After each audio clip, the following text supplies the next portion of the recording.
तो बर्फबारी और बारिश का ना होना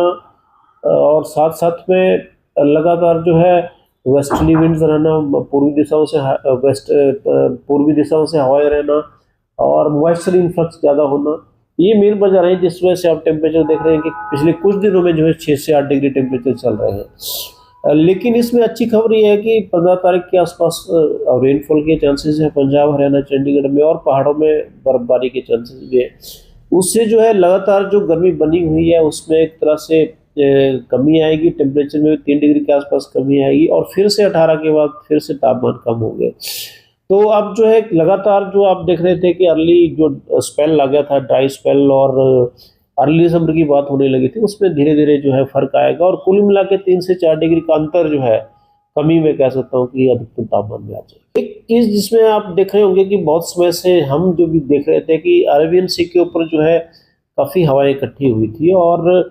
वो हवाएं हमारे एरिया में आ रही थी, तो उससे मॉइस्चर, क्योंकि समुद्र में क्या होता है कि जनरली मॉइस्चर के साथ हवाएं आ रही थी, उससे जो है ये टेम्परेचर जो है मंडे के आसपास बढ़ा था। एक तो ये था, दूसरी ये थी कि हवाएं जो थी वो पश्चिमी दिशा से आ रही थी, तो वेस्टर्ली विंड भी जनरली गर्म होती है, तो दोनों चीजें मिलके जो है ये वार्मनेस दिया था। इसके पीछे बड़े कारण तो ये होते हैं कि जैसे ही ग्लोबल, क्योंकि जो मौसम की प्रणाली होती है उनकी डिस्ट्रिक्ट और जोग्राफिकल बाउंड्रीज नहीं होती है,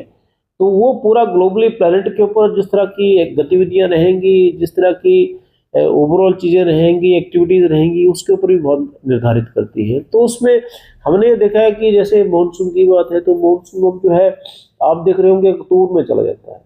विंटर भी थोड़ा प्रोलॉन्ग करता है, मार्च अप्रैल में चली जाती है चीज़ें, मार्च से बारिशें शुरू होनी होती है, हो जाती है कई दफ़ा। ये जो चेंजेस है ओवरऑल क्लाइमेटिक जो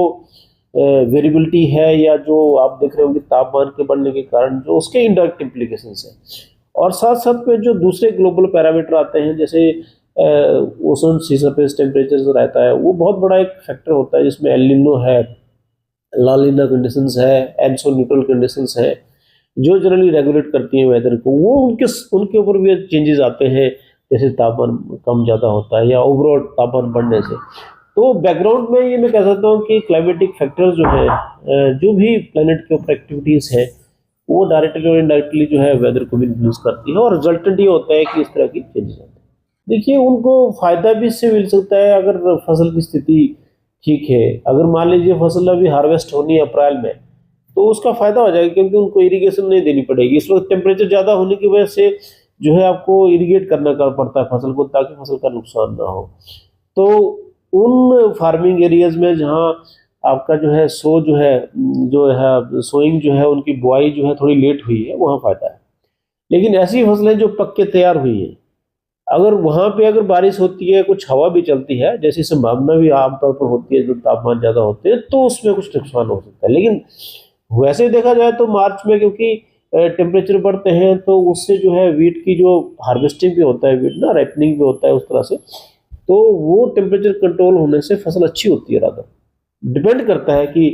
क्रॉप्स की क्या सिचुएशन है। अभी एक हफ्ते में करीब करीब जो है 32 के आसपास टेम्परेचर जो है पंजाब, हरियाणा 32 टू 33 के आसपास आ जाएंगे, जो अभी आप देख रहे हो 35 टू 36 के बीच में चल रहे हैं। तो 3 से 4 डिग्री का अंतर जो है एक हफ्ते में आपको देखने को जरूर